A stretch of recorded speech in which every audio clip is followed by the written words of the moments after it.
What is up, everybody? Happy Monday. Welcome to this episode of CRL Chart Request Live. It's the show where you provide the requests, we provide the charts. I'm Spencer Israel.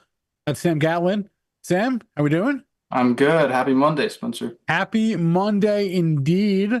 Let's get started here. As always, I like to start with the requests we got from the inbox. That's questions at stockmarketmedia.com. You can email us and we will save your request for the show. Let's start with this one from Dan. He's asking us to zoom out on KEX, which I have to admit is not a name that I am super familiar with. Although This is one of the larger marine shipping stocks, Spencer, coming in at $7 this billion. Is in Dow Transports. I'll take his word for it. Yeah, from Houston, Texas. Whoa. Yeah, big base here. Let's see if we have a big extension from this prior big base. When he said zoom out, you really zoomed out there, Yeah. like 50 years. Yeah. I'll take all the history I can get. Yeah. Wow. But it seems like that's not so helpful. So we'll zoom out to this current base that we're trying to resolve right now. And these are monthly candlesticks. I will fib out the intraday high from 2014 to the low in March 2020. We are coiling right there below it. We've been there since May. We've had several opportunities to clear this 124 level. That seems to be it. But if we're above 124, target 180. This is a big base. You probably get more than one target out of this resolution. So you could target 180 first and 271 as your second target. But also the bigger the base, the longer it can take. Yes, right? Yes. So like it's a big base, so it could be higher in space, but the resolution could also be slow and choppy, and we could see more of this just sideways churn at this prior high. Good point, Spencer. All right, not a lot in the inbox today, just a couple of requests. So let's get to the other one here, which is Sherwin-Williams, SHW, right? Yeah. So this is a bellwether in the materials and chemicals space. Paint, 97 baby. Who billion. doesn't love paint? What? Who doesn't love paint? Yeah, right. Yeah. $97 billion paint company. That's pretty good. From Cleveland, Ohio. Good, man. Wait, yes. Serious question. Do they do anything else? I don't know. Do they do anything else besides paint? I think they so, just do paint. Yeah. Coatings. So like driveway coatings and things like that. Okay. Yeah. Paint, primer, and coatings. Got it. Yeah. Yeah, I think that's about it. But they do have earnings coming up tomorrow before the market open. Good to know. Good to know. So let's see. We have resolved this base. We are now making new all-time highs. I don't think we've quite hit our first target. So difficult to put on a position here. We're kind of just in no man's land. I think if you want to get in here ahead of the earnings, you could just lean on these pivot highs from last month and define your risk there at like 384, 383. That could be the move. You could also fib out this more short-term base. Just kind of, we didn't get a time frame, did we, Spencer? No, we did not. I'm not sure how they're trying to trade this. But yeah, if you fib out this shorter term base, it makes sense why we're selling off here. We're hitting a target.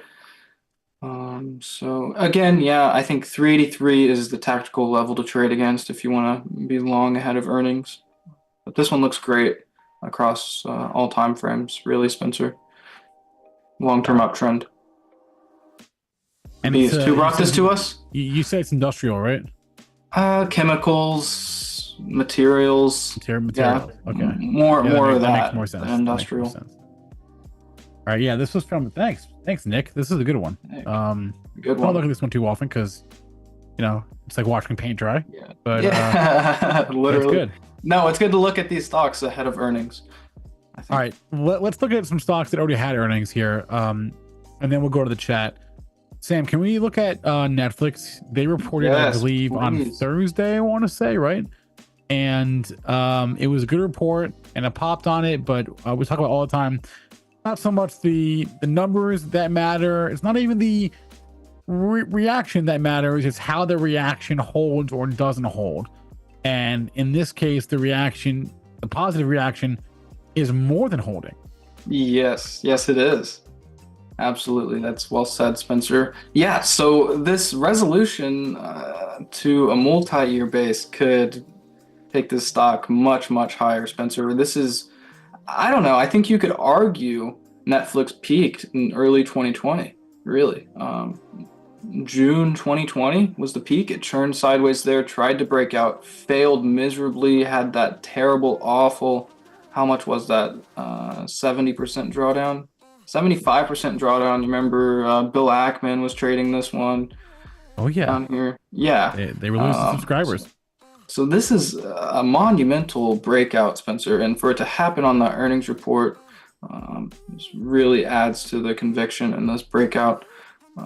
So I'm going to fit it out. I think you can say it topped in 2020, right? Yeah, I think so. Yes, it was one of the first things to peak in the prior cycle. Netflix. Yeah, but clearly, I mean, we're way above that now, right? So, how can you say it topped in 2020 when we're even above the prior breakout? Well, look at this, Spencer. You had this big ripper off the COVID lows. I mean, it even started before that. Big ripper there, and then this whole time you just churned sideways. Nothing happened for a year, and then you got a little failed breakout attempt that led to a 75% drawdown. I think it's fair to say that this was the peak back here, but I'm still going to fib it out from that failed breakout at 700. So 700 really was the level for the bulls to reclaim, and we are above there, trading at 770. I think the first target is above $1,000.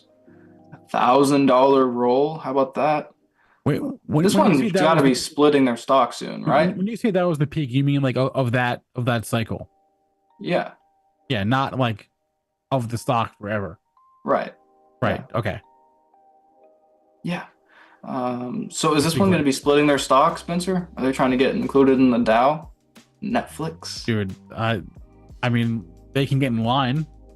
Right? Yeah, that's true. There is a line. If they want to get in line, they're more than welcome to, but no, I don't know. I mean, this thing did split, right? It split from 700 to 170, right? Right. Yeah. Yeah, and we all had our chance, but of course it's very difficult to buy in a 75% drawdown. So credit to whoever did that. That was a nasty bear market for Netflix. Brutal. This is an amazing. This is like an all-time comeback. This and Meta, like the all-time comebacks. Just the way the velocity with which they came back to those prior highs. Yeah, it's remarkable. On 4/20/2022, Netflix fell 35% on earnings. Yeah, I remember that day. Crazy. Yeah. All right. On a bottom line beat. Netflix is holding on. It's good to see. It's holding on to those earnings gains. So the reaction to the reaction is good. Yes, it is. Cool.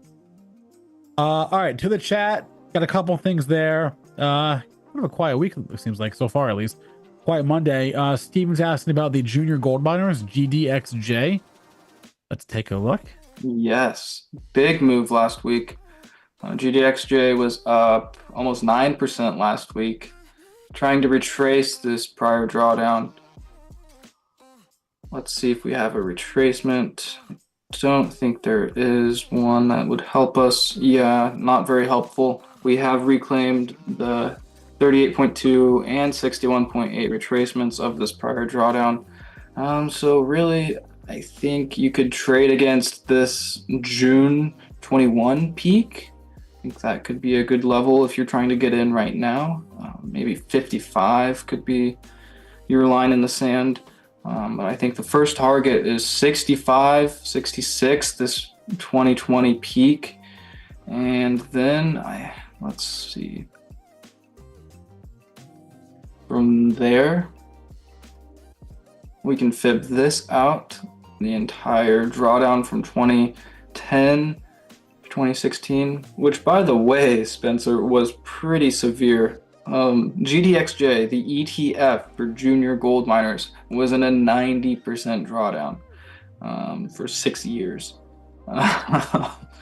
Pretty severe. Yeah, there's a reason that like an entire generation of, I would say like my entire generation of investors, people like that are on my age, just like don't pay gold any mind, right? Right. Because and I would almost include you in that, but I feel like you're a big enough of a nerd to like gold. Also, gold has been like a little bit sexier these last right. And I have mentors like JC who tell me like all the cool stories about being a gold bug in the prior cycles. Sure. It just hasn't been cool recently until March this year. Yeah, I mean, when I was starting my investing life, I wasn't paying attention. I knew gold from the commercials, right? Like, you know, on TV. Yeah, you're right.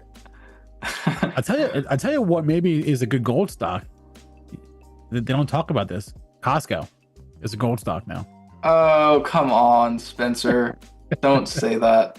Let's finish up with this one and then I'll rebut that comment. GDXJ, I think you could be long against 55. Kind of just depends on your time frame. I think if you have a longer time frame, you could keep it a little bit wider, set it somewhere below $50. But really, your first target should be the 79 level, the 38.2 retracement. You've got the 61.8 retracement, and then ultimately, I think this gets back to that former all-time high as gold's in a new secular uptrend. I think gold miners are going to be working for a long time. This is a big primary trend reversal. Status quo changing trend reversal. Now, let's look at Costco. I was joking. Okay, good.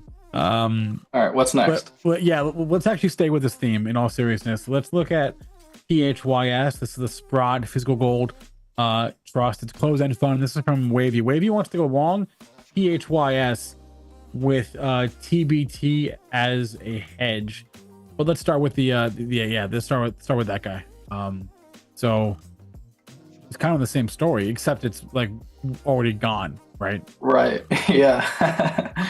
Yeah, we've already gotten the breakout here. We are approaching our first target at $22, less than $1 away at current levels. So 22 is the level. If we're above 22, I think the next target is above $30. So another big move.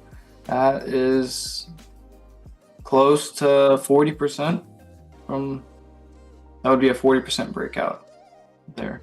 22 to 30. Love it. And what was he trying to trade this with? TBT.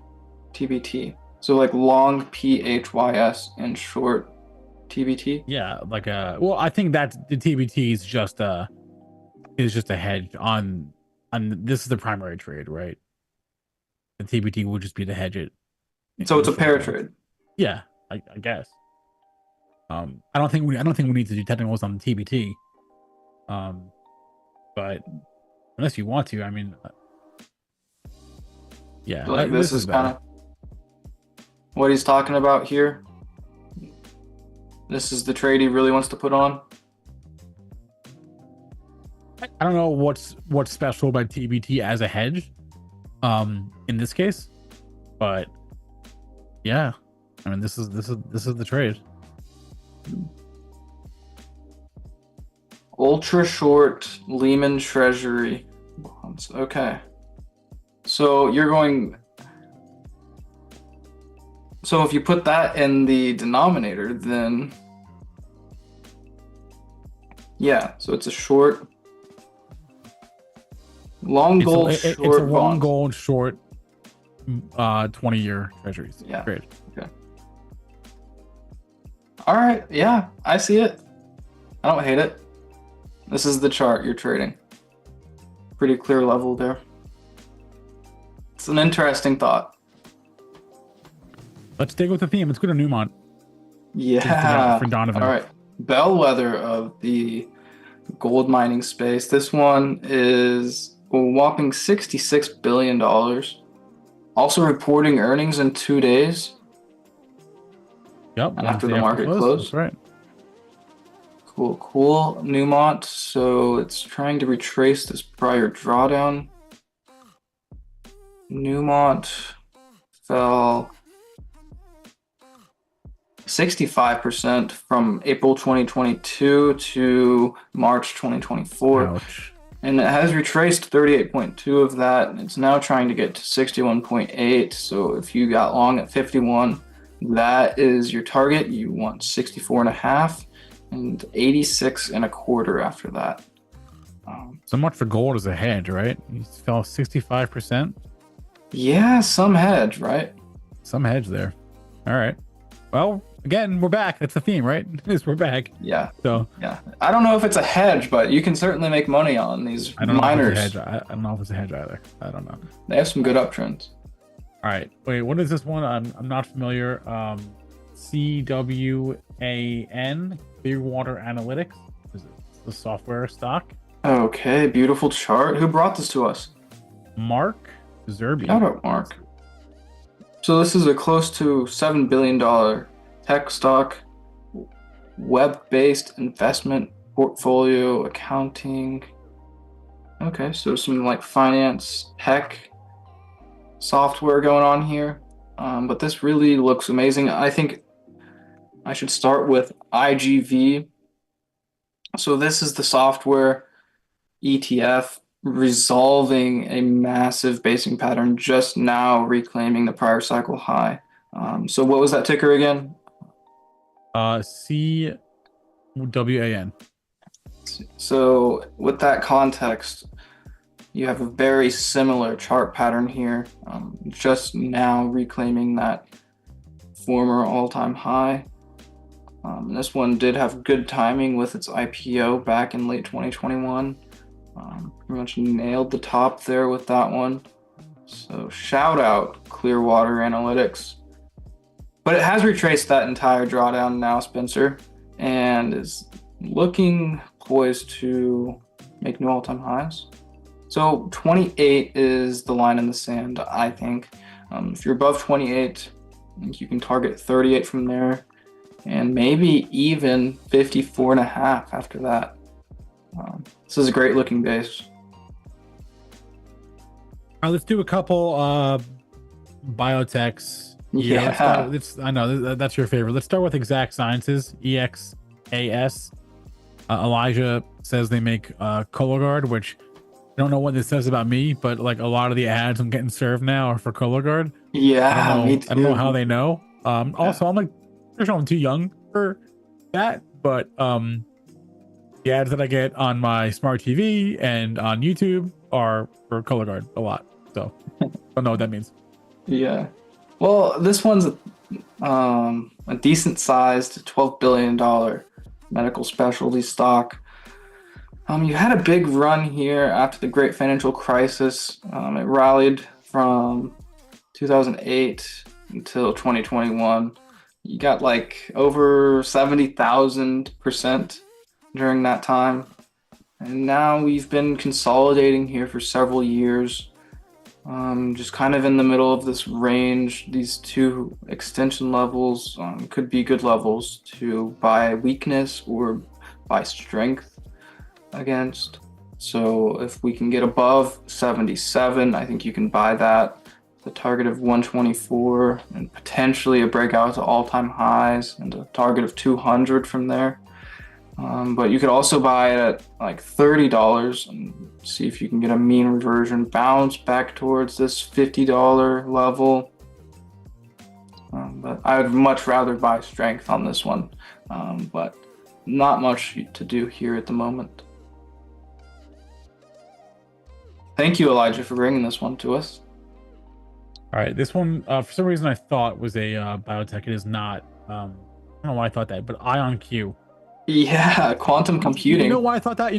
Because look at this chart. That's why I thought that. Yeah. Very similar. Yeah.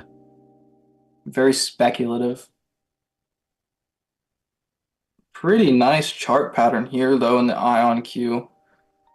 Let's see if we have any good retracement levels here.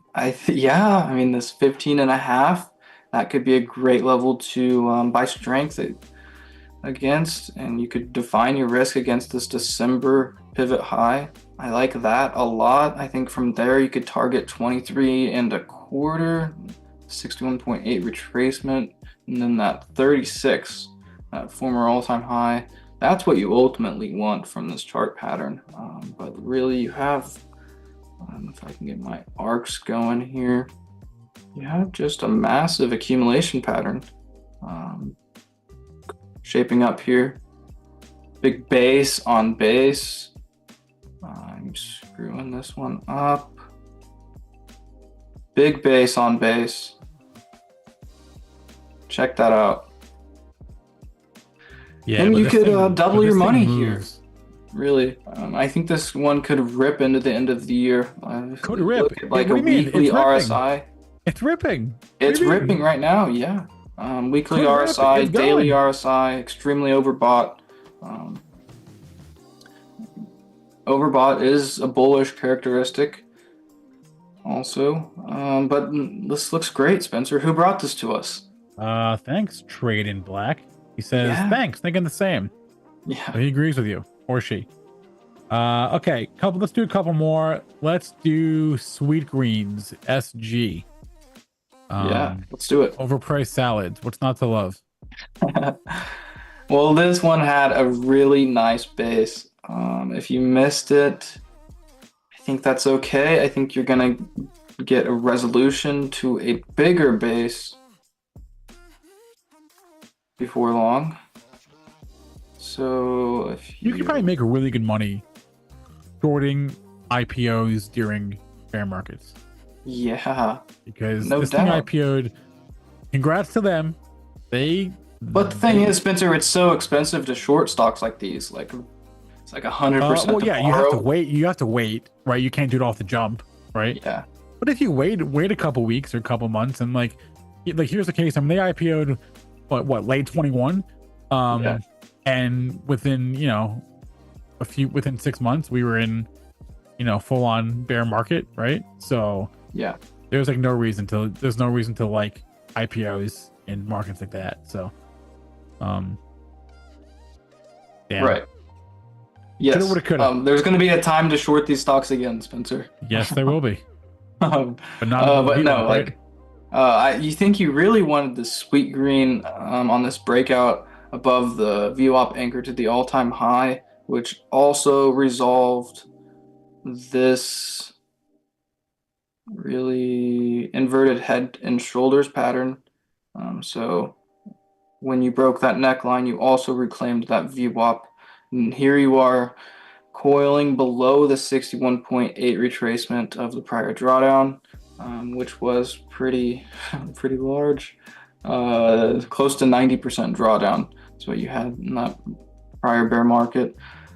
So strength above 27, we want to be buyers, targeting that former all-time high at 56.5. And I think you also want a breakout to new all-time highs and a first target of 87.5 with Sweetgreen. It's now $4 billion restaurant stock. Don't tell me we're in a recession when an overpriced restaurant stock that specifically caters to the business crowd for their lunch breaks is breaking out to almost new all-time highs. Hey, can't argue with that, Spencer. So I don't want to hear it. All right, let's do one or two more. Trey's asking for Nvidia. I got an article my parents love sending me articles that they don't read. And they'll send me an article and then they'll say did not read.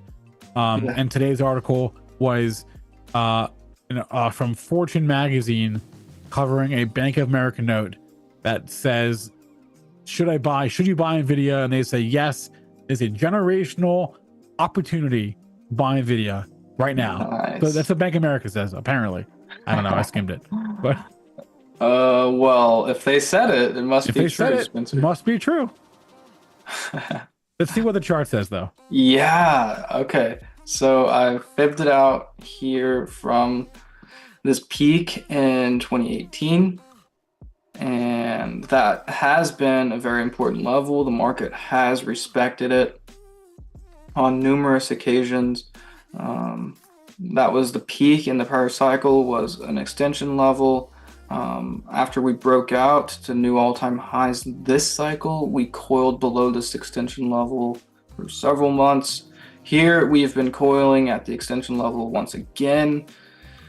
As we resolve higher to new all-time highs, I believe it was Friday, we closed at new all-time highs. Today we're following on that action again. I think we want to be long above this pivot high from June with a target of 200. And if you get a 200 on the Nvidia, you're probably getting more than that. I think you could get a $200 roll, maybe 210, 215 on the Nvidia. So I love that for a trade. Let's see, I'd love to see overbought momentum. Let's also throw the MACD on there. I believe we have the weekly, yep.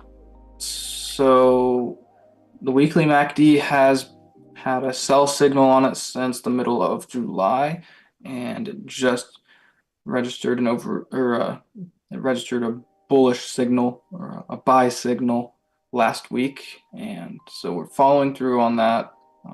There's just a lot of confluence of factors here. I think this breakout's for real, Spencer. Wait, was that a moving average crossover? Is that what that was? Yeah, that MACD. Yeah. Okay. Yep. I think this one's going to 200. Hey, so what's the market cap going to be? Okay. Big number. If this is at 200, this is like a $5 trillion market cap. Is that what the math is? I'm not going to do the math It's something like that fast, but 141 to 200, 40% upside. Yeah, it's going to be close to 5 trillion. All right. Of course, it's just a question of when. Yeah. But that would make it the most valuable company in the world. Yeah. So part looks great. Cool. Okay, let's do one more and then we'll hop out. We can't hang out all day as much as we'd love to. Yeah. Let's look at Kroger, Joseph. Kroger. So this is the $41 billion grocery store. That's the Dillons and Sam's Club. Kroger in the midst of some M&A as well, I believe. Acquiring the Albertsons, right? Yeah, well, they're trying to. I don't know if it's gonna go through, but they are trying to buy Albertsons. So this one has been public for a long time. Yeah.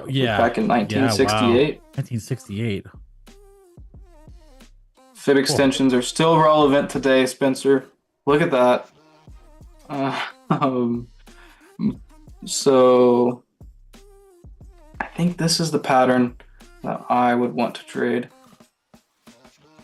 So I would fib out this 2015, 2016 peak to the 2017 trough.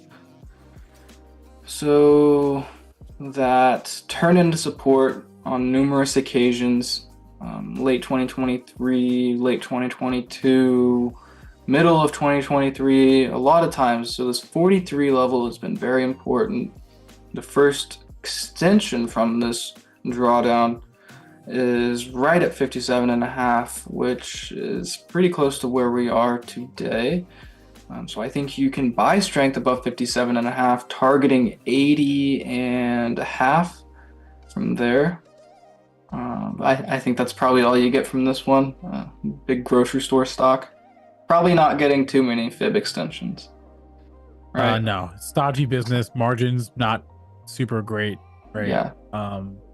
Slow and steady. It's a staple for a reason, right? So I'm sure they have a decent yield, but yeah. Nice chart though. Let's see, like a Kroger versus Costco. Yeah, I mean, I don't know what Costco fair? really. I don't know what Costco is. I mean, I know what like the GICS sectors says it is, but like Costco is kind of its own beast, right? It's a grocery store. How can you not say it's a grocery store? Go to a Costco. Doesn't act like one.